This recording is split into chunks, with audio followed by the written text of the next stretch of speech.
Hey, what up, everybody? This is Stevie Bridge coming to you here today. This is going to be an edition of STS Radio, and in this one, we're going to be talking all about the Night of Champions 2014 pay-per-view coming up live on the WWE Network this Sunday. I think that honestly, this show is all built around Brock Lesnar versus John Cena. I think when you look over this card, they've got some matches on this show that really could stand out, and be good ones. Sheamus versus Cesaro, honestly, in my mind, hasn't gotten a whole lot of love, but they're going to be fighting over the United States Championship. That's a good match. Ziggler versus Miz, as always, should be another good one for the IC belt. We're going to have to see what they can do to try and save the WWE Divas division. I think that one's been slacking a little bit. And surprise, surprise, the main event of Monday Night Raw was Mark Henry against Rusev. In this string of videos, more than likely it's going to go about an hour. We're going to have this all recorded. We're going to put it up on the radio show. My buddy DJ, he's going to throw that up there on the online. Hopefully you guys all are over there. Hopefully you guys are all listening to it now. But basically, there's two big shows this week. There's Night of Champions that's on Sunday, which is probably going to get more, I guess you can say, of the love from the wrestling fans out there. That's going to be live on the WWE Network, pay-per-view style. As long as you're subscribed to the $9.99 stream, you're going to be getting that just about free of charge, in my mind. I watch so much stuff on the WWE Network that I never have anything. I've been on a kick. I've been watching a lot of WCW as of late. I think I got talked into it by all the hype of everybody going crazy about WCW Nitro leading up to that. But there's always something fun to go on there. Also, this Thursday is going to be No Surrender, the go-home pay-per-view for TNA. It's going to be held live on free, as long as you got cable, as long as you got Spike TV, you're going to be able to check this one out as well. No Surrender, this is the go-home pay-per-view.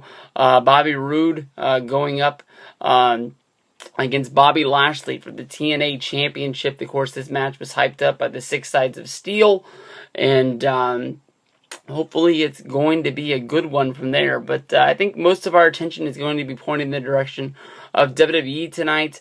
We got 8 good matches leading up to this one.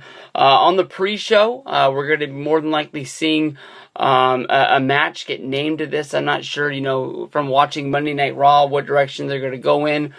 Jack Swagger got the big win over Bo Dallas. Is that feud over and done with now, or is that a match that could be added to the pay-per-view to go on the pre-show? Maybe Big Show going up against Bray Wyatt. We got to see Big Show get a DQ win after the Wyatts came down and crushed up on Big Show. Or was that just for, something to make Bray Wyatt look like he's a big deal after him and his buddies got squashed by John Cena just a few weeks ago on Monday Night Raw? I'm not quite sure, but Chris Jericho is going to be a guest on the Peep Show with Christian. Christian is the guy that, he had this show in the past when he was the heel. I think they've used this when he was a babyface as well, but I think for the most part, he's always been a heel doing this show in the past. He was a good host of a WWE-style talk show, taking up a segment that always sort of led to some sort of a feud over the Intercontinental Championship or something like that. I think always the Peep Show normally revolved around his sort of matches. He just wasn't out there for no reason, being the intermediary between two guys going out there and battling it all out together. Christian seems like his job these days in the WWE is just to be on the pre-show. We've seen him be on the panel with him and Booker T for probably the last 3 shows now, if I can remember right. And I guess he's not going to be on the panel. He's going to be in the ring. I think he was on the panel not for this NXT special, but the NXT special before. Back in March, before WrestleMania, he wrestled in a match on Monday Night Raw. It was a 4-way to find the number 1 contender to go up against Biggie Langston for the Intercontinental title. Christian won the match, but he suffered a concussion in that match, a concussion that he still hasn't come back from after all of these months. He's always one of those guys that is on the back of everybody's mind, thinking if he's going to have some sort of a return. A few months ago, I I can't remember if it was Payback. I think it was the Payback Intercontinental Battle Royal, where they were naming a new champion after stripping Wade Barrett. I apologize if that's not the right show, but I think I picked Christian as my, sort of surprise guest. Chris Jericho had Christian on his show that week, and they had a good long discussion on Talkers Jericho. Really, really good podcast. If you guys haven't been checking it out, make sure you give that a download over at podcast1.com. But at the end of the show, Jericho said that they had filmed that podcast a few months before, and he was waiting to release it at a time when it was more topical. And Christian is the guy that we hadn't been talking about in a long time since his injury. And, I sort of took that as topical as a time when Christian was going to make his return. And why else have a return for Christian if he's not going to be doing something big? We've seen him come back and win Battle Royals for the Intercontinental Championship before in the past. And I thought that was going to be it. But it just seems that WWE just doesn't have anything for the guy. I've heard reports saying that basically Christian is a guy that has that label on him that basically he's going to get injured if you put him in the ring. So I guess they're just counting down the days until his contract ends, just sort of keeping him away from everybody else. Maybe something will come up for this guy. He's a real good host when they put him on the pre-show. The guy's seems like a guy who knows what he's doing in the ring. He's always been one of those guys that you can always trust to have a good match with just about anybody. I don't know why you wouldn't want to see if he would want to be a trainer down. He already lives in the Florida area down there. I'm not sure if he wants to wrestle anymore. If he did, I'm sure that if he did get his WWE release, TNA would love to scoop him up and bring him up. They always made him look like a real big deal when he was there. He could definitely be one of the guys could step into the company if they still wanted to run the Hall of Fame gimmick, and he can be looked at as one of the biggest stars that's ever been in that company. I know he came in there. He was the first person to ever choose TNA over WWE, he sort of... a lot of people say that he took a step back when Angle came in, but honestly, I think that he just kept rolling with the punches. I think maybe TNA saw the writing on the wall that he wasn't going to resign, and maybe that's why they stepped the character back a little bit. But Kurt Angle was a force that had to be, pushed to the limit. They had brought him in. He's a bigger name than Christian is. Olympic gold medalist. Honestly, when it comes down to it, I think that Angle's a better wrestler. So they made the right decision. I mean, when you only have one championship, you can only put it on one guy. And I think Angle was the guy definitely to put the focus on. He should have been the main guy of TNA. But I'm not real sure what they're going to do with this sort of thing. I know that they got the Authority all pissed off at Chris Jericho, but Chris Jericho already has a match on the show going up against Randy Orton. So it's kind of lost to me. I know Jericho beat Kane on Monday Night Raw tonight. So is Jericho just going to just talk it up and be friends with Christian, or is the Authority going to butt their head in on this, and maybe Kane's going to try to attack Jericho to give Orton the leg up in their match? We'll have to see, but that's going to be the episode 1, and I'm not sure what they're going to do for the pre-show to add something else to it. Normally in the last few ones we've seen 2 matches instead of 1. Maybe Big Show versus Bray Wyatt, maybe I had another one on the top of my head. Jack Swagger against Bo Dallas. We'll have to see, but that's going to be the pre-show, and we'll get into the matches from here on out.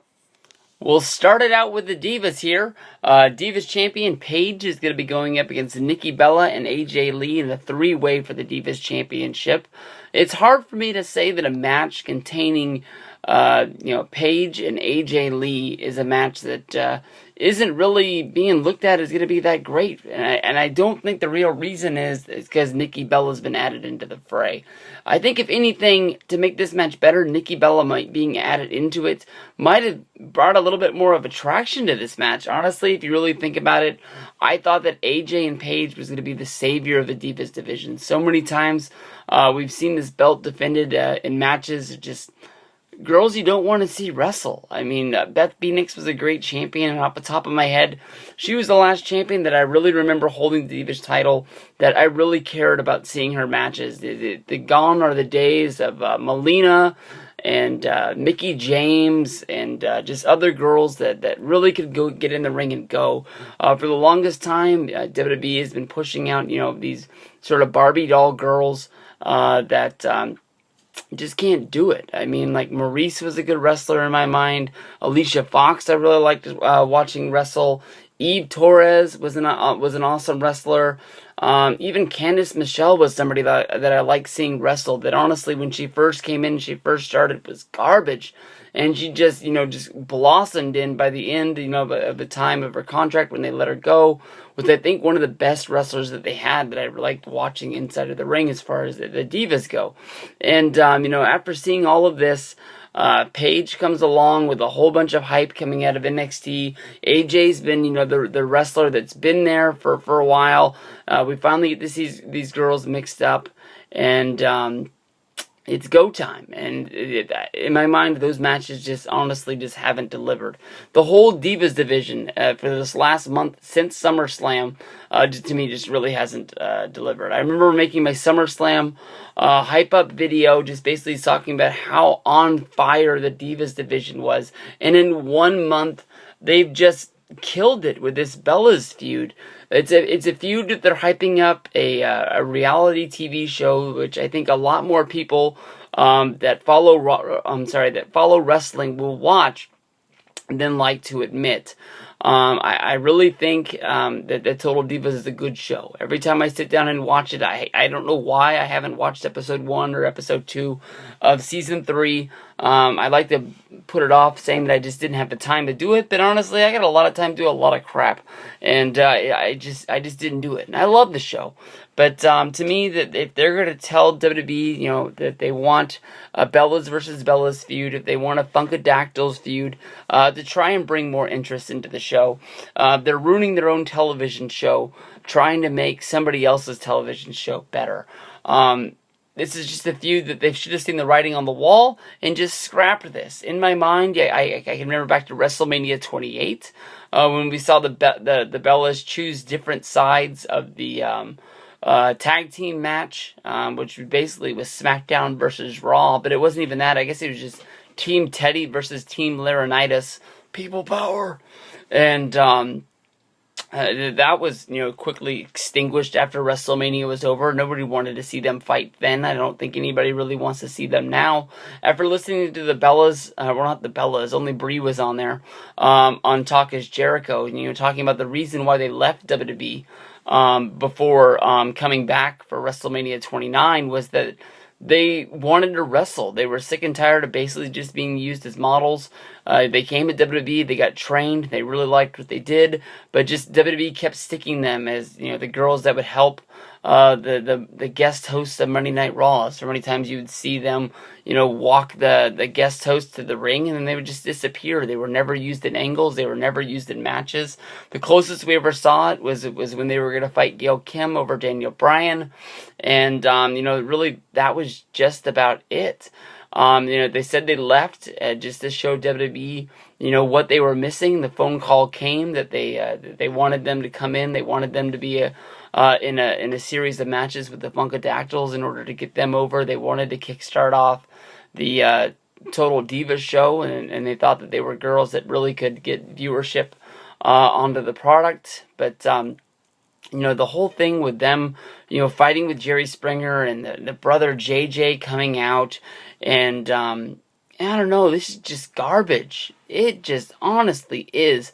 If you go back, I was fired up. Paige versus AJ, I had the highest expectations in the world for. Brie, who's not even involved in this match, going up against Stephanie McMahon, I thought was going to be one of the best matches of all time. I thought it could have main evented that pay-per-view if it wasn't for Cena versus Brock Lesnar with that kind of star power at the end. But if it was, Brock wasn't there, and Cena versus anybody else, I think anybody there would have told you that that was the one match that people cared about more than anything else. People wanted to see Steph get into the ring. People wanted to see what Brie was going to do with her.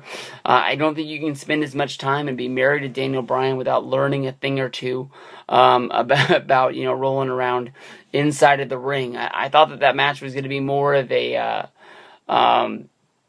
I guess you can say like an ECW chick fight, with the girls rolling around on the floor. It ended up being that Brie wanted to show Stephanie that she could wrestle. The story was Stephanie couldn't wrestle. She was out of her element. Maybe if she got a cheap shot in, she would be able to fight her way out of the problem, but she wasn't going to be able to straight up wrestle Brie.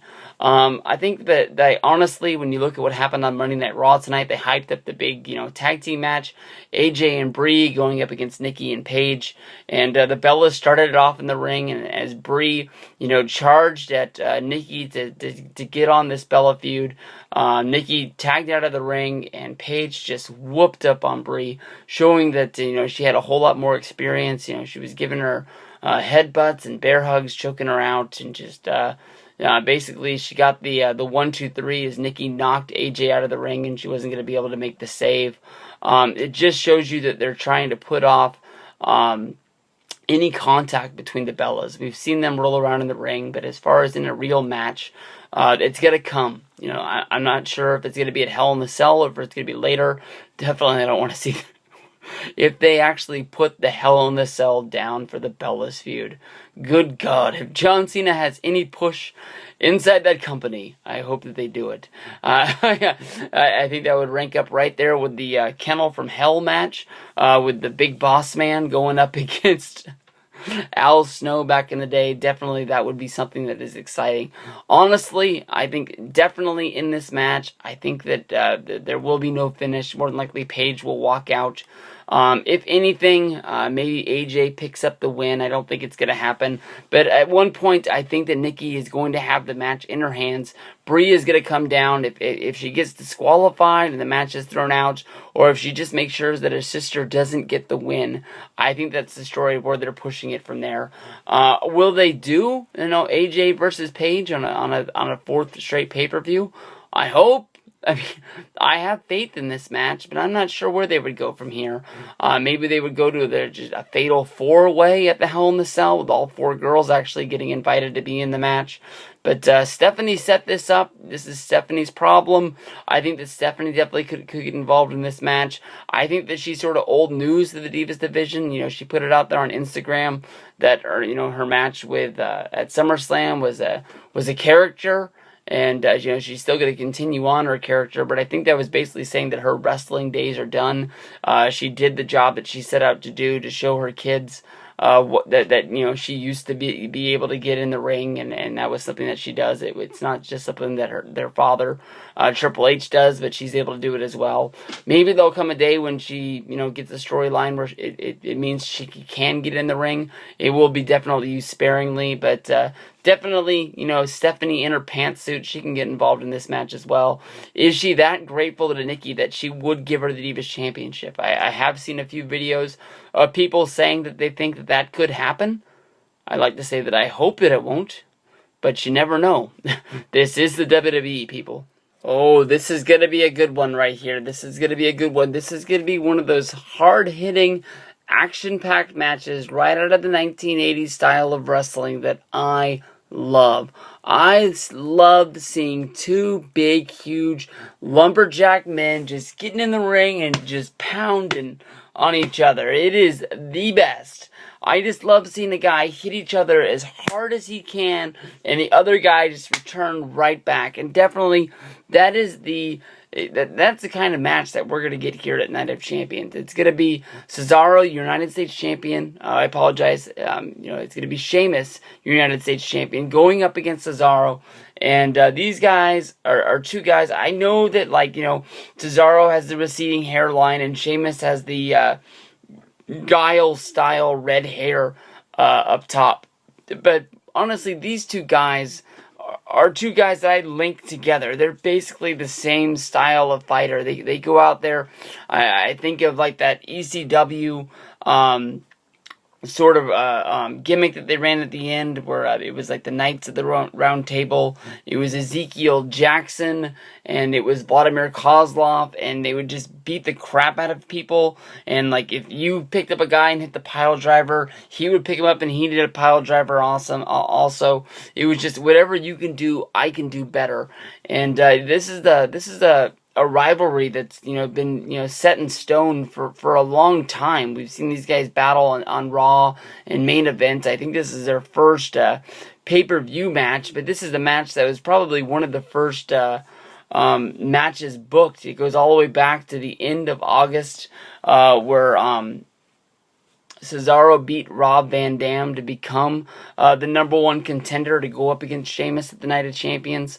We've seen, basically Cesaro come down and do commentary during Sheamus's matches, and he's, sitting there and he's inspecting the United States champion. Basically, this is a belt that he's had in the past, and he's looking at it like he's never seen it before. I think that definitely he would like to forget that first United States championship run. I think he won it from Santino Marella at the at SummerSlam. I know I was there and I saw him win it. I just remember Lana. Or not Lana, he had Oksana. Oksana was his old manager back in the day before. Even when he was winning, he told her to hit the bricks and broke up with him. WWE just split him up. Wow, that's old time stuff right there. Basically, they had Cesaro go on a good long little hot run, showing off how good he was, and all of a sudden the news came out that Vince thought that Cesaro was boring and that nobody liked him, and it's like everybody is cheering for this guy. Everybody is rooting for him to be the guy that rises up and takes that next step in WWE. He's the guy that people would pay to see in big style matches, whether if it is as babyface Cesaro or whether it is as a heel. People want to see this. He has a style of wrestling that is just, he can go old school Frank Gotch style, or he can brawl like with throwing punches back and forth with people, like a Cena or maybe even like a Brock Lesnar, and it would be believable. There was people out there who actually thought that they were building towards Paul Heyman versus Brock Lesnar in a match, maybe at SummerSlam, where basically out of the middle of nowhere, the night after WrestleMania, everybody thought that Cesaro was going to be turning and going babyface. And next thing you know, he comes out and he says that he's a Paul Heyman guy.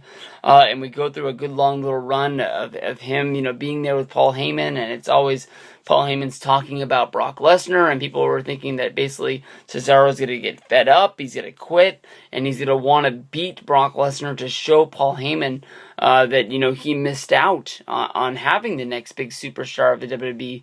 But everything in the world went cold on that. Just basically they had a dry breakup where just Cesaro came out and said he was no longer a Paul Heyman guy, but he wanted to be a Triple H guy, which lasted a week before Cesaro came out and shook hands with Paul Heyman and said that he wasn't bitter about their breakup, and he just was a dude that was out there with nothing going on. But I think that definitely Cesaro versus Sheamus is a match that we're going to get something good out of. You go back to the SummerSlam video game launch. Both of these guys were on the panel and they were playing off of each other. Also, Sheamus was playing off of Matt Lorenzo out there in the crowd wearing his MacGyver shirt. Sheamus couldn't keep his eyes off of the guy, as well as kept talking about him, giving Matt Lorenzo the biggest plug of his career on YouTube. Shout out to my good buddy, the awesome Lorenzo brothers. But Sheamus won this belt in a battle royal, and he hasn't had a whole lot of matches that have really mattered. I honestly can't even remember the last time I saw Cesaro or Sheamus on my television screen. I know that WWE sends people out to do a lot of, especially these two guys. They would send them out to other countries to just sort of do press tours where they're heading to in order to hype up them coming there. I know that they would do a lot of, meeting the fans and things like that, getting them hyped up for ticket sales and ticket drops. You got to do things like that. And, for this last little push, we've had, John Cena on the show, so we really haven't had to have these guys. But it is kind of a mystery to me. Unless it was a part of the show that I missed tonight, I can't tell you if Sheamus or Cesaro was on Raw tonight. And if they did, I'm guessing that they didn't do anything memorable, because I didn't read anything about it on Twitter or see it in the parts of the show that I was able to check out. But definitely, I think this is going to be an 80s style wrestling match. These guys are going to beat the holy hell out of each other, and we're going to find out who the better wrestler is at Night of Champions. It's definitely gonna be a good one. Alexander Rusev has been going strong in the WWE for the last few months. He made his debut at the Royal Rumble this year. Came in surprising a lot of people coming out of NXT. I think he got a few eliminations. He was in there for a good amount of time and then got dumped out. And then we didn't see him again for a long time before he started popping up on Raw and on SmackDown, giving his whole, all hail Russia speeches by Lana. He's getting medals, given to him by Vladimir Putin. And, once he started wrestling, he started getting on these pay-per-views. He had a 2-match series against Biggie Langston. He had a 2-match series against Jack Swagger. And now there is a new American hero who stepped up to the plate to take on Rusev at Night of Champions, and that is Mark Henry. Mark Henry, a former Olympic weightlifter. He used to dress up in the red, white, and blue back in the day when he made his debut in WWE way back in those days. I think it was almost 20 years ago, if I remember right. I think it was 1995, maybe 1996 at the latest. I know that he even tried out to try and make the 1996 Olympic team, but I think it was due to an injury that he had to bow out. So, this guy knows what it means to be a real American hero, going up against, Mr. Russia over here, waving the Russian flag. So many guys have stepped up trying to knock Rusev off of his perch. There's rumors out there, basically, wondering if Rusev will keep this streak all the way up until, Kurt Angle makes his debut for WWE. Maybe if they do it at a big show like the Royal Rumble, maybe even if they have it go all the way until WrestleMania. I think that honestly that with Rusev, WWE is painting themselves into a corner. Once you have a guy, start undefeated, it seems to be the easiest thing in the world. I think if I was to bring somebody up from a company like NXT, you want to make this guy look like he's a surprise. But once you bring him to the main roster, you have him lose a match almost right out of the gate to show, this is the big leagues. You might have been the biggest fish in the smallest pond that is NXT. But once you get to WWE, you are in a whole nother nature. I know that Triple H is trying to get over his performance center, and by bringing his guys in and beating WWE's land of jobbers at the bottom of the roster. Basically, it's showing how strong these guys at NXT are, that they're able to beat these guys. I can remember, to bring a sports analogy into it, there was a time when the University of Miami was one of the strongest football teams in the country. And I'm not talking back in the days of like The Rock. I'm talking like 2002. And the Cincinnati Bengals was one of the worst teams in the NFL. They could barely find a way to win a game. I apologize if you're a Bengals fan, but if you are, you remember the team that I'm talking about. You guys didn't go winless like the Detroit Lions did. I guess that was probably about 5 years ago. That's how they got Stafford on that team, I'm pretty sure. Maybe Stafford was on the team and he was hurt his rookie season or something like that. But yeah, that team was bad. But basically, people always made the analogy, what would happen if the University of Miami, the best team in college football that just looks like they're unbeatable, would go up against the Cincinnati Bengals, and everybody, would jump on board saying that the college team would beat them because, they just wanted to pile on and say how bad the Bengals were. But then, when you really got into the real people from sports, who really broke it down, they said that any pro player is always going to be better than any collegiate player. It's just, it's two different leagues. Once you're over here You play one way, and then once you get to there, you have to learn to play a whole nother game. You're still, throwing the ball around. So, honestly, with mine, every once in a while you can build up a guy like Goldberg, and I don't think Rusev is going to go all the way to Goldberg status where he goes 120, 160, however many it was that Goldberg won before he finally lost. But if you remember back to Goldberg, once you build a guy up like that, you're almost setting yourself up for fail because he can't win forever. Fans will even get bored if it's the biggest guy of the company always winning. With Stone Cold Steve Austin, they would build this guy up to where he was the champion. You'd let him be champion for a few months. They'd cut his legs out. They would send him. He wouldn't go down to the bottom. He's still Stone Cold Steve Austin. He's still the main eventer. But, he had to work his way back up. If you think back, the time when he lost the championship and then he started fighting, Mr. McMahon because they wanted to buy some time, so they let Rock and Mankind have a series of matches. That way they could have Rock versus Stone Cold Steve Austin at WrestleMania. So, just because the guy loses a match doesn't mean it. But, when you're coming in and you're strong and your whole storyline basically is that you're undefeated. It paints you into a corner. Did anybody else notice that this was the fucking... I apologize. Did anybody else notice this was the main event of Monday Night Raw? This is what they ended the show with. I could tell by looking at it. The Cena and Brock Lesnar brawl was in a weird place of the show. The hyped up Divas match with Brie and AJ. You had Nikki and Paige in there. That was in a weird spot. It sort of left, everybody thinking, why wasn't, Brock and Cena in there? I think they were trying to battle it out. I think that spot happened around halftime in the NFL game, trying to see if people would turn off the NFL Monday Night Football game, which was the Eagles. I listened to that whole damn game. Who the hell did the Eagles play? The Eagles played the Colts. Maybe seeing if people would change over to see Brock Lesnar and John Cena if they saw it on their timeline, or if they just happened to be channel surfing, and then see where it would go from there. Would Cena and Lesnar fight again to end out the show? Because before SummerSlam, we saw Brie and Stephanie end out the show, but how many times do you see anybody other than John Cena, maybe Roman Reigns? How often do you see those guys not close it out? But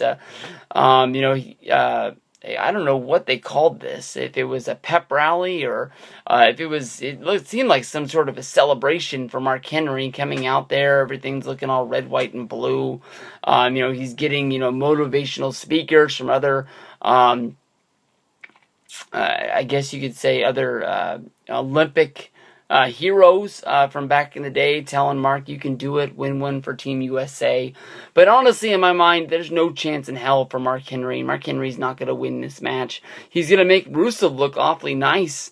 Honestly, in my mind, I had other ideas on what to do with Mark Henry, especially it seemed like he had another angle going with the writing team. It seemed like maybe he was getting paid double since he was working twice and he didn't want to tell anybody and keep it a secret, and it just passed by. But Big Show and Mark Henry had a tag team, and it seemed like they were going to be going after the tag championships. It seemed like when they were on the in the ring, the announce team always built them up like they were big things. Maybe he'll lose this and fall back into his tag match with the Big Show. Maybe the Big Show and him will go after the Wyatts for attacking him on Monday Night Raw tonight. Maybe they're just sort of setting the stones, or maybe they'll do what they've done with Rusev for the last two sets of pay-per-views, and maybe he'll get a rematch there. But I don't know who's gonna beat Rusev, but definitely in my mind, I know it's not gonna be Mark Henry. Mark Henry, the big, proud Texas Longhorn Olympic wrestler, as set his place in the history of WWE. I'm sure this guy is going to be a Hall of Famer for everything that he did before wrestling and everything that he did while he was in it, including becoming a World Heavyweight Champion. I think it's going to be sort of payback for everything that Vince and the writing staff had this guy do, from, having the baby hand with Mae Young, being called sexual chocolate, going through that long period where he had the huge contract, and rumor is Vince wanted the guy to quit, and he knew what it was like to get paid so he was going to do whatever it took to get paid, and it included, eating a lot of crow and just doing what you were told to keep your job. But definitely Rusev for the win in this one. You can count on that one. Take it to the bank. This next one is a weird one, and it's not just because of the bizarre tag team of the Dust Brothers, Goldust and Stardust, teaming up to go up against the Usos. This is one that a lot of people have seen a different way, no matter which way you look at it. Both of these teams come in as baby faces, but through their series of matches, we've seen the Dust Brothers pick up 2 victories over the Usos, one by pinfall and another one in a title match, which was decided by countout, where the titles didn't change hands. Some people have said that Jey Uso sort of faked an injury to take the countout, knowing that they would keep their championships, thinking that Goldust and Stardust, had them in the corner, and basically knew that they were going to lose that match if they were still going in the direction that it was going. Goldust and Stardust is a weird tag team, honestly. When basically, Cody Rhodes left the WWE, saying that, Goldust deserved a new tag team, and that he was going to go out of his way and find him a new tag team partner that was going to be able to carry on his winning ways, and just Cody didn't want to hold Goldust down anymore. I saw that as writing on the walls, as that basically Cody was going to be turning on Goldust somewhere down the line.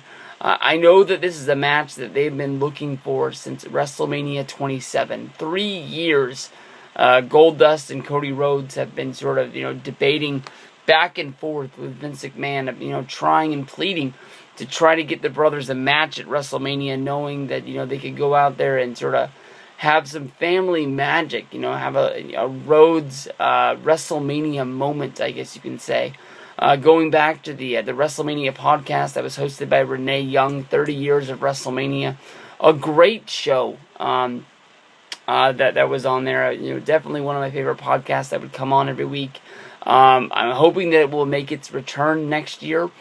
We did not get a Payback or a SummerSlam, podcast. There were some reports out there that Vince McMahon was upset that his show was not the number 1 show on Podcast 1, and that's why they didn't continue on their, I guess you can say, their relationship of working together, even on tonight's show, they plugged Stone Cold Steve Austin's podcast, where he was going to host. Kevin Nash is going to be on the show this week. They've plugged they've plugged Chris Jericho's show in the past, just basically saying that you go out podcast1.com or go over to iTunes and subscribe to these shows. So basically, Goldust has had his biggest WrestleMania moment, wrestling against Roddy Piper. He's told that story 1,000 times. As of right now, Cody Rhodes thinks the WrestleMania 27 match against Rey Mysterio is one of the best matches of his career. They've got WrestleMania moments, but I don't think that, it would compete against wrestling each other on the biggest stage of them all. It doesn't matter if it involves a title or, any storyline. Just let them go out there and compete. Say they're fighting over their father's love. They had a good storyline set up to have this match at WrestleMania 30. And some people said it was on the tables, but it never really panned out. And here they are just still teaming. I didn't think that when Goldust made his return to fight Randy Orton to try and get Cody's career back last year, I didn't think that he was going to be here this long. And he fits in every bit with everybody on the roster, whether if it's, from him doing the DDP yoga or just being, a real wrestling stud who's not going to complain about life on the road and the bumps you take. I mean, he is the guy that is really out there. He wrestles the house shows, he wrestles television, and I guess they gave Cody some time off to spend at home, and they had these guys making some weird vignettes. Something that I wish they would have done with Brock Lesnar to really hype up the Brock Lesnar versus John Cena feud. Instead, we just got Paul Heyman and John Cena on Raw every week. But these guys are far bizarre than I thought they were. These promos seems like they were sniffing just lines of cocaine before they went out there and just said the most bizarre things, looking into disco balls and all sorts of things. I don't really get this tag team. I don't really understand it. I don't know where it's going. But if anybody's going to beat the Usos, I say it could be the Dust Brothers here. The Usos are a great tag team, nothing against them, but this tag team run really hasn't really got anything running for me. Their matches against the Wyatts, they never really stepped up and said, we're a great tag team. Even when they won the championships against the New Age Outlaws before WrestleMania, I think that was actually at the Royal Rumble. No, the Outlaws became champions at the Royal Rumble, and then the Usos beat them on Monday Night Raw in that surprising match, and then they never got the rematch because they were going in different directions with the New Age Outlaws and Kane going up against the Shield. But I'm not looking for a lot from this match. It could surprise me, but I'm gonna take the Usos to keep their belts just because I got no clue why. Honestly, I don't know. There you go. Tag titles, Usos against the Dust Brothers. Alright, I'm chilling out here. I got my jelly beans. I got my Pepsi.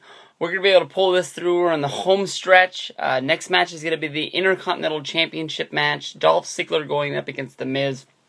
Went to a house show right before SummerSlam. No, I apologize. Right after SummerSlam. And this was easily the best match of the night. A whole bunch of chemistry. Everybody knows that Dolph Ziggler and The Miz are, basically the best of friends in the wrestling world. They have a lot of similarities. They both came up about the same time. And both of them are really, really good wrestlers. When I really thought about how this feud was going to plan out, though, I honestly thought out this was going to be one of those matches, one of the feuds that really brought back prestige to the Intercontinental Championship of what it once was, when I was growing up. When I look at the Intercontinental Championship, I think of guys like the Macho Man Randy Savage. I think of the Honky Tonk Man. I think of Mr. Perfect, Texas Tornado. A lot of these guys, Honky Tonk Man doesn't really fit in there. He held the belt for a long time. So I have memories with that. But, the other guys, the Intercontinental Championship was the workers' title. The British Bulldog, Bret the Hitman Hart. I think I should make like a top 5 or a top 10 Intercontinental title championships list, because honestly, there's a lot of guys that really could be on that list.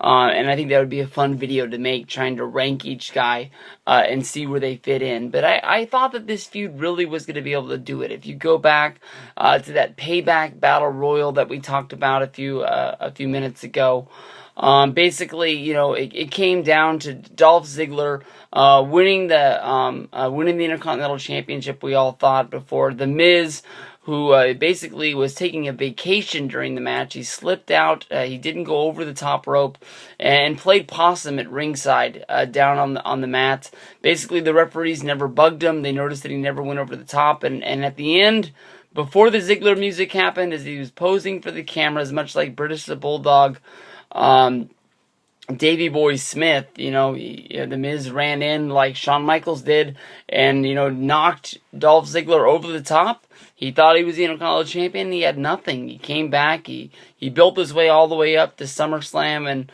let me say that, The Miz has really captured this role really, really well. I really love the Hollywood jerk, thinking that basically, his made-for-TV Christmas movie last year and the Marine 4 with him and Summer Rae are going to be these huge blockbuster hits.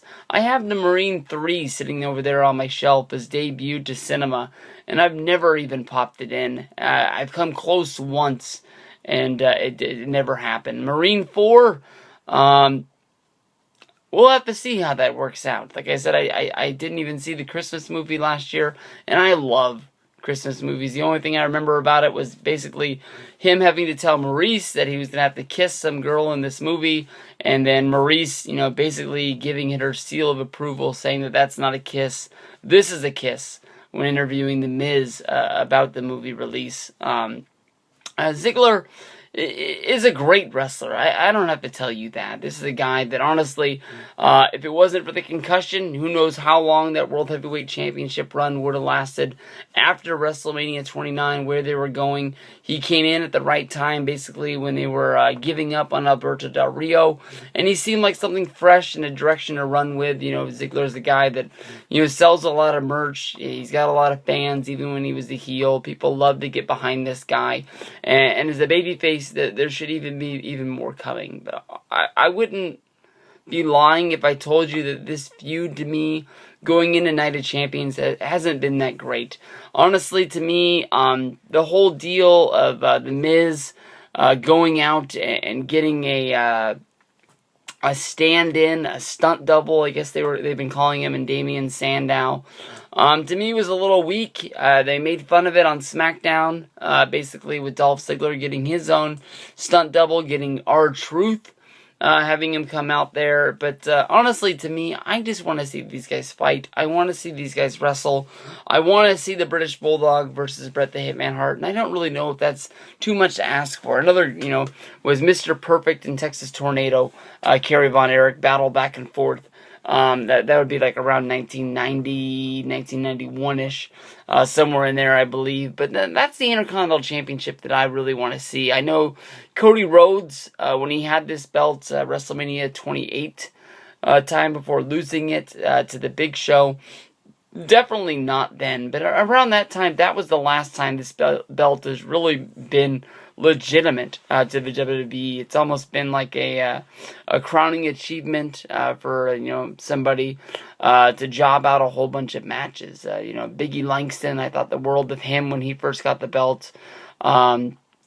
But definitely, it's got a good home if it stays between these guys. These guys can have matches for the next year, and they wouldn't get old to me. They're definitely always going to go out there and make sure, you know, Ziggler's whole thing is he's going to go out there and steal the show. But I think both of them are happy that they're on the pay-per-view, but I don't think either of them are happy with where they are on the card. You know, Miz, of course, main eventer of WrestleMania 27, wants to work his way back up to the main event. Who knows what it's going to take for him to get there, but I think that definitely this heel persona is something that is getting him more respect than that, you know, Ric Flair babyface that we saw for so long. I don't know what he's wearing, whether if it's a toga or a sheet, but it's worth $1 million to me.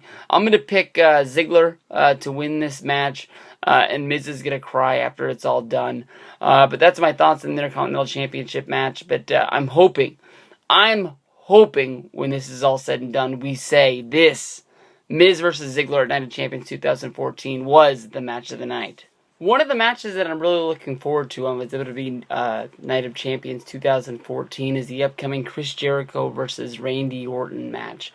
This is the match that honestly was sort of rumored. A lot of people were whispering around, you know, thinking that this match might happen at Night of Champions. But then after the Monday Night Raw match, when it ended of Bray Wyatt beating Chris Jericho by basically beating on Jericho's injured knee and then diving over Jericho outside of the cage onto the floor and picking up the win, and then throwing Jericho back into the cage only to rough him up and beat him up a little bit more. I was thinking, well, that's it. We've seen Chris Jericho. He had an awfully, you know, good run coming back to WWE. You know, he had a few matches against Bray Wyatt here and there, 2 pay-per-views and 1 Monday Night Raw match, and basically now he's going to go back out on the road. He's going to do what he loves, and that's, you know, playing music and spreading the love of Fozzy around the world. And then out of the middle of nowhere, Randy Orton attacks Chris Jericho in the back, and I was as stunned as everybody else in the world. I thought that this was coming out of the middle of nowhere. At first, I just was like, well, this is completely random, and then I got a big, huge smile on my face, thinking of, well, this must be the only way that they can think of setting up Night of Champions. Randy Orton going up against Chris Jericho in this match that I've been looking forward to. This, more than likely, to me, is going to be the best match of Jericho's run right here. I know that we get a lot of these where Jericho comes back for a few months and then he's gone, and we have to sit it out and wait for the next big return that he tries to keep a surprise. It always sort of finds a way of getting spoiled along the way. He's never really had that really big return. I think the only time it's really ever, sort of surprised us is when he came back at the Rumble in Phoenix, and he drew the number 2 spot, came out and beat up Chris Jericho. That was pretty fun. I think that when they announced that a former champion was going to be debuting on Raw earlier this summer, I think Chris Jericho was one of the names that came out as sort of like a maybe. I think a lot of people were definitely looking at The Miz, and some people were thinking it might even be like, the way of bringing Ric Flair in, and there were some random people, but as long as they're giving us hints that somebody's going to be debuting and telling us that it's a former champion, Jericho's name is always going to be at the top of that list. I think a lot of people are breaking it down to thinking that this feud is mainly built up that Orton is upset, that if you go back to the episode of the highlight reel that was hosted by Chris Jericho, talking to Randy Orton before 7,000 guys came out there saying that they all deserved a shot at Brock Lesnar at the Night of Champions show. Why all these people would be lining up to get a championship shot against the guy that they're saying that even John Cena has no chance in the world to fight. I got no clue, but that's just the direction that they wanted to take the storyline. But Chris Jericho said that all of Randy Orton's success was handed to him on a silver platter, that he never really had to go out and earn anything on his own, going back to the days of Randy Orton being selected to join Evolution, and always having Ric Flair and Triple H there to fight his battles, making sure that he kept the Intercontinental title, to going out and beating Chris Benoit and winning the WWE Championship, and then going all the way to this run where he basically has the authority. Stephanie McMahon and Triple H fighting his battles, making sure that he's in the right direction to go from here. I think that you'd have to be a fool not to pick Randy Orton in this match. But you never know. WWE always likes to throw those curveballs out there, basically. You go back to RVD's last match in WWE. When he left, I believe it was at Extreme Rules. I think it was a stretcher match, if I can remember right. Everyone in the world thought, this is a slam dunk. Rob Van Dam is leaving WWE. We're not going to see him around for a while. There's no way in the world they're going to let him get a win on the pay-per-view.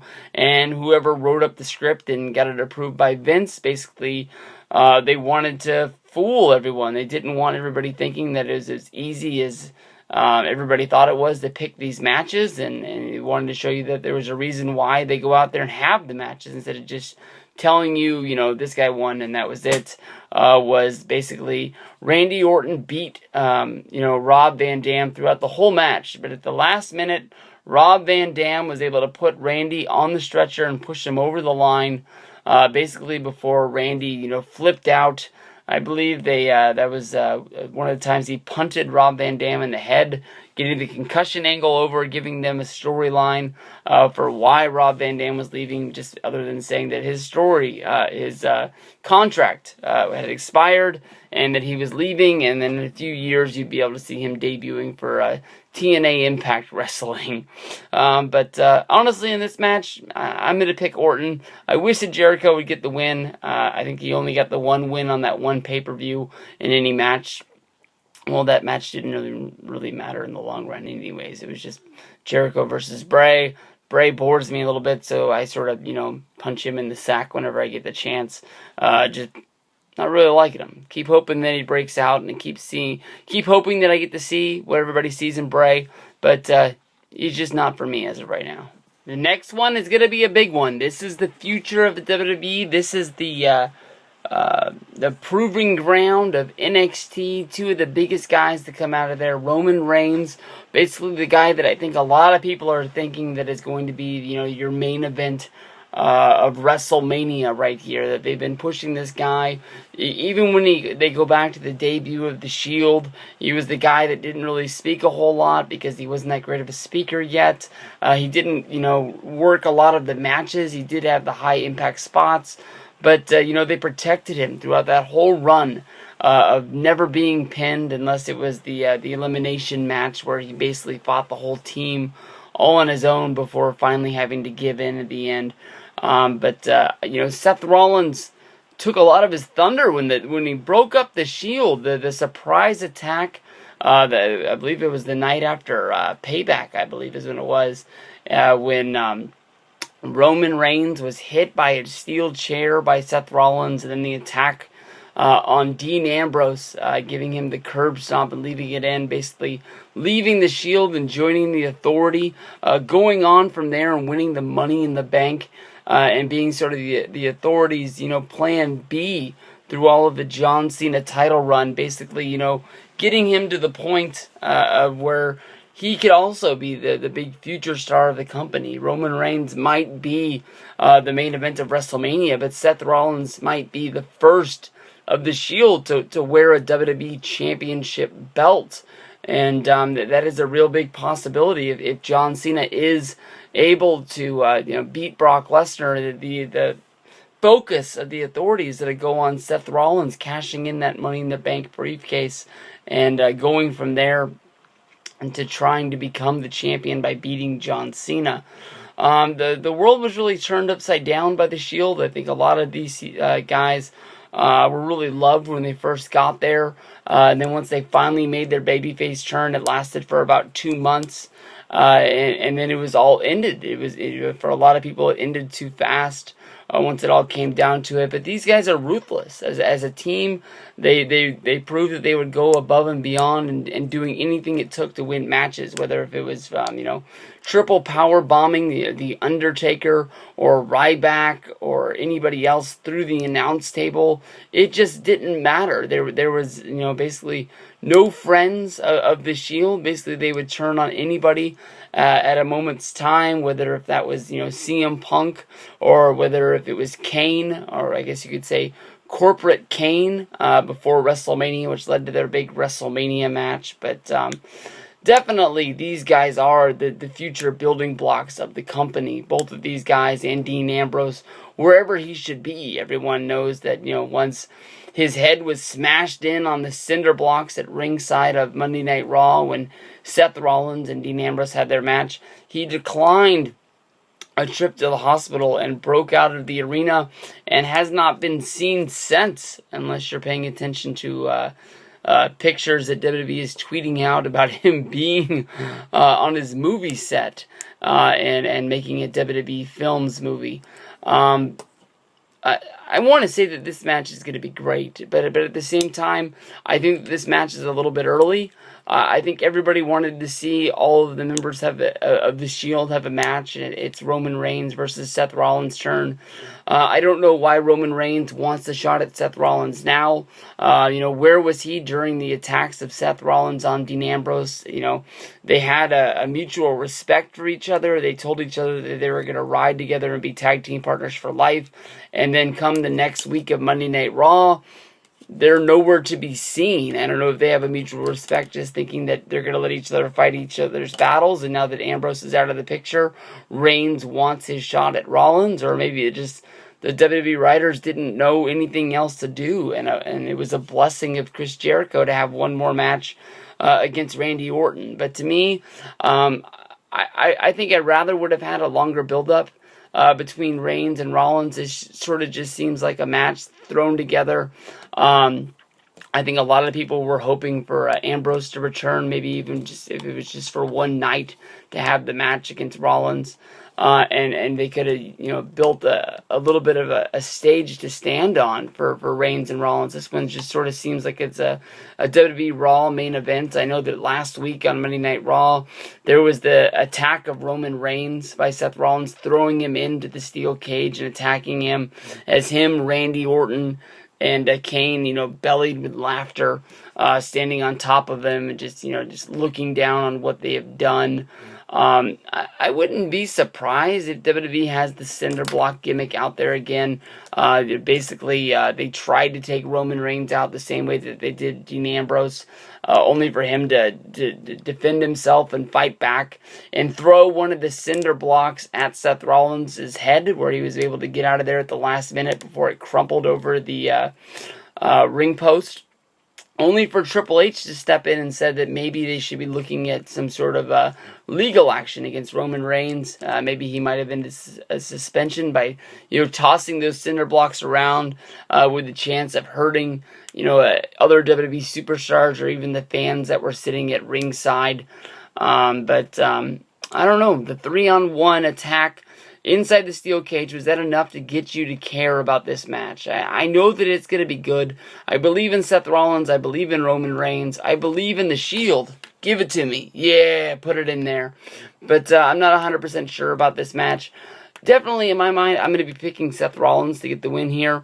Roman Reigns, I talked about this. These guys come up from NXT. They're unbeatable. We've seen Roman be pinned before, but I don't think he's been pinned in a one-on-one match. He's coming off the biggest win of his career against Randy Orton at SummerSlam. But definitely, if the plan is for him to get to the Royal Rumble, win that, and then go on and face Brock Lesnar at WrestleMania, he needs to get a loss before then. I think Night of Champions is the time he can get a loss, bounce back. Maybe they do the Hell in the Cell match between these two, or maybe it's just a match at the Hell in the Cell where Roman's able to get his win back. From there, you go on, you get a win at Survivor Series, you get a win at TLC, and then you get some momentum behind you going into the Royal Rumble. It would not be the end of the world if Roman Reigns lost this match. Who knows? Seth Rollins coming to the end of this night, he could be WWE Champion, so it would help him to get the win as well. But an awesome match for the Shield. I wish there was a little bit more of a build-up, but I'm going to pick Seth Rollins for the win. John Cena versus Brock Lesnar. This is the big one. This is the reason why WWE brought in Brock Lesnar. If you go in right after WrestleMania 28, WWE should have been fired on all cylinders, having one of the biggest main events of a WrestleMania that they've had in years and years. Definitely the build for WrestleMania 28. Everybody knew that it was going to be a big one. Rock versus Cena. Bringing back one of the biggest, stars WWE's ever had, let alone one of the biggest stars in the world. One of the highest paid actors there is in Hollywood, bringing his skills back to the WWE, hosting a WrestleMania in, his own hometown there in Miami. What was that? Sun Life Stadium, I think is what it was called, the home of the Miami Dolphins. I believe at one point the Florida Marlins even played there, if I remember right. I wish I wouldn't have gotten to the WrestleMania 28 a little bit late. I wish I would have, taken more time to take in, what that place had to offer. One thing led to another. We got stuck in traffic coming from, we left WrestleMania Access. We had to go pick up our buddy Kevin, who got left behind at WrestleMania 28.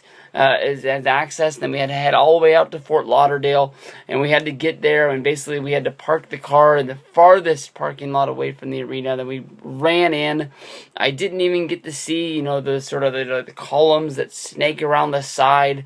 I remember looking at those in pictures and just thinking those are like some of the coolest outside stadiums of all time. And I know some people who can remember watching my videos back from WrestleMania 28 time, thinking of, me and my group of friends walking around and around the arena, lost, trying to find our car, why I couldn't soak in the moment then instead of earlier, was just, being worn out from the show, sort of being concerned, not knowing where the car was, sort of being concerned that we didn't... we didn't know where the hell we were. I guess, we were lost. We didn't even notice that we walked around the stadium 3 times. That's how big that place was. We just kept on going around and around. But basically, when you sat in your seat and you looked back, that was the largest swarm of people that I've ever been in. The way that stadium is set up like a bowl, it looked like the last row was honestly sitting right behind you, but you could definitely tell the mass amounts of people between you and the last row. Or I'm sure if you were in the last row looking all the way down towards the ring, it probably looked like if you stood up, you were going to topple down and you weren't going to stop until you hit the ring. It was one of the biggest masses of people that I've ever been in.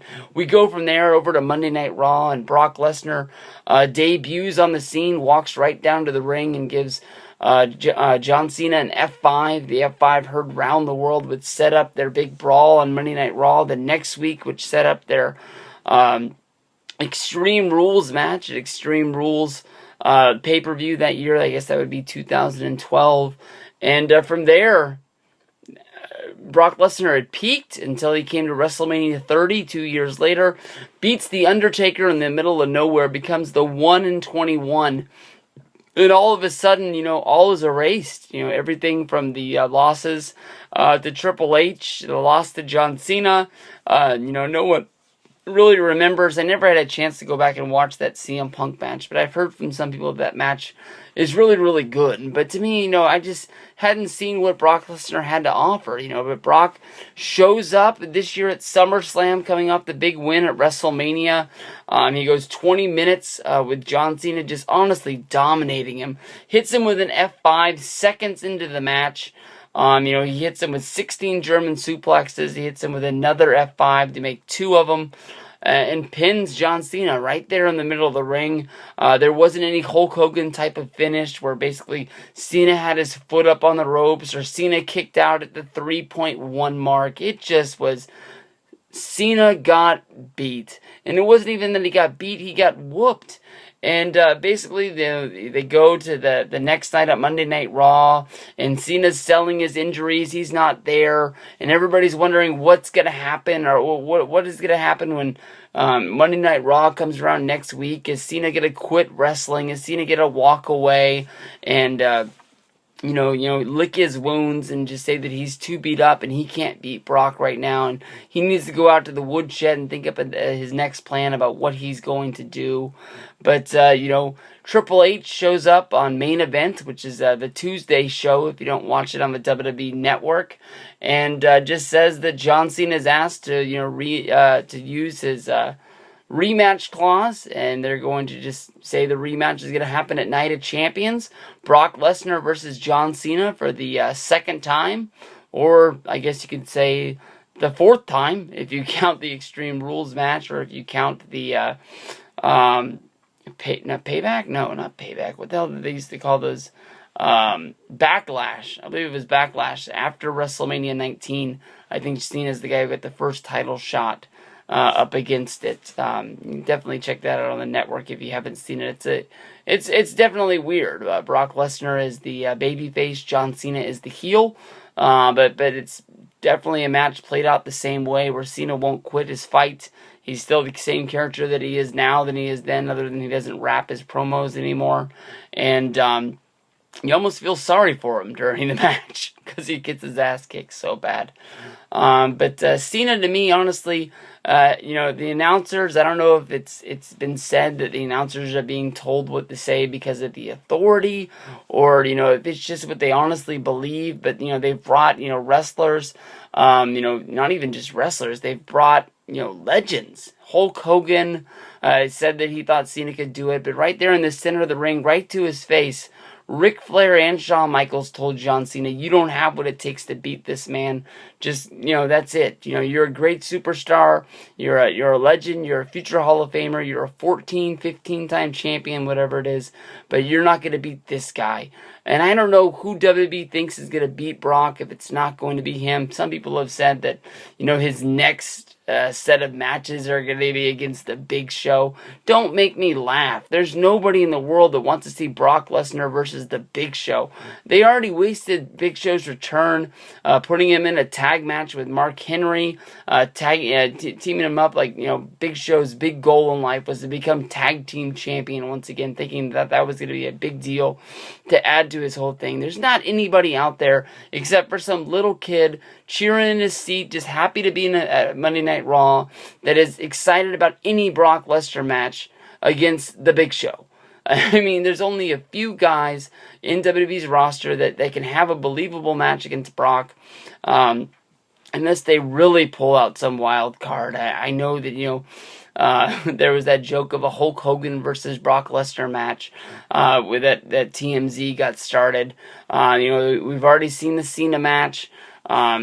I don't think there's a way you can bring back Triple H. I thought I had a pretty good storyline of Brock Lesnar just walking off after winning the titles, and basically Triple H has to go get the championship back, and that sort of makes him a contender to go up against him. But there's, Roman Reigns, who's not there yet, and there's Rock, and he's out making movies right now. There's nobody else under the WWE roster that has a chance to do it. John Cena, in my mind, either two things are going to happen. What I want to happen, and I'm not sure if it's going to happen or not, is that basically John Cena is going to beat Brock Lesnar. 1, 2, 3. He's going to overcome the odds. He's going to, prove all those announcers, all those doubters, Ric Flair, Shawn Michaels, Paul Heyman, Brock Lesnar himself, anybody else along the way, that, he can beat anybody. He's been the best for so long. And if they're going to, just straight up bury John Cena, I know that they can pick up the pieces and they can have him beat anybody else down the road. But, back to the point, who else is there? There's nobody. I mean, they've already killed off a Cesaro match by making him look weak after he left Paul Heyman, instead of having him be real strong and try and go up against Paul Heyman himself and have that be the storyline. You can't do Roman, he's not ready. Big Show, nobody cares about. Mark Henry, nobody cares about. They would have been good feeder matches to get him ready for a championship run, because he broke their arms back in January when he was asking for a championship match and nobody in WWE would listen to him. But I don't know, man. I think Cena's going to beat him. And I've heard other people in the wrestling game think that Cena's going to beat him as well, just because I don't see them, pushing Cena down. If Cena was going to lose, they would be saying, basically he's the last chance of the company. If he can't do it, nobody can. And then all of a sudden when he loses, then you really get this feeling in your stomach of John Cena didn't do it. We don't have a hero. Who is going to step up for us? Because as of right now, we're being ruled by the bad guys. They're taking over. We're being invaded, and it's not good. They took our belt, and we don't have anybody who's got a chance to beat this guy. There's a pit in my stomach that thinks that basically, I know that they've gone in and they said that, Brock Lesnar has retooled his contract, and they can use him almost like per diem, a set amount. You can use him on Monday Night Raw, you can use him on Main Event, you can use him on SmackDown, you can use him on pay-per-views. It doesn't matter. You just pay him to show up and he'll be there. It's not the old deal that they had where it was just basically, we'll tell you how many days a year you get, and you can plan those out however many you want to, but you don't get any more, and if you use less, you're just screwed. You just wasted money. That was the way the old deal was. But I don't believe that Brock is going to fight 3 months in a row. And I know a lot of people have this goal of Brock Lesnar getting all the way to WrestleMania, being the champion. And I know you don't need to have the title on every show. They made it the Night of Champions. It wasn't the best run, and I think it was a lot because they didn't know what to do without having a champion there. And it's so easy when you do have a champion to put him out there in a match against anybody. Doesn't matter if it's John Cena against Biggie Langston, John Cena against Dolph Ziggler, John Cena against The Miz. At least you have a championship match. At least you get to see your champion and everybody goes home happy. But I think that they painted themselves in a corner because they're building towards the main event and they only have one of the guys there and the other guy's not coming for weeks. I think that drew them a blank in WWE.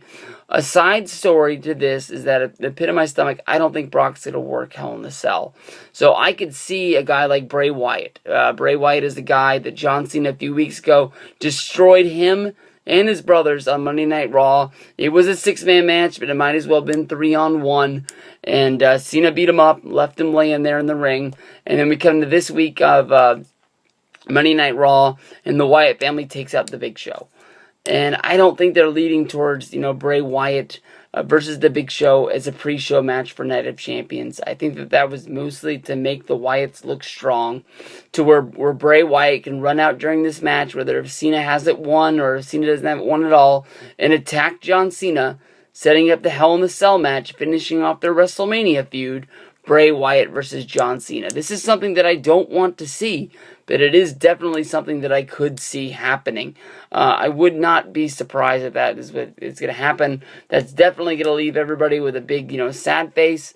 But, that's what happens. I mean, if it was just, WWF in your house as the next pay-per-view, they could do whatever they wanted to. But they've already sold tickets. They've already told everybody the advertising's already out. WWE, Hell in the Cell is going to happen. And what other feuds are out there that you can put in there? I don't think that Jericho's going to be there next month, so that crosses out Jericho versus Orton. Maybe Roman Reigns versus Seth Rollins can go in there. Maybe if you bring all three of them and do it at a three-way. But that seems a little weird to me, having the Shield go at it in there. Ziggler versus Miz is a series of matches that have gone on. But you really going to have a Hell in the Cell over an IC strap match? I don't think so. So they're going to have a lot of stuff to figure out. My prediction is Cena winning it. Let me know what your predictions is, and thank you everybody for checking it out. We had a ton of fun doing the Night of Champions full show preview. Hope you guys liked it on STS Radio, and we'll see you next week, and we'll see you in some more videos. Peace out.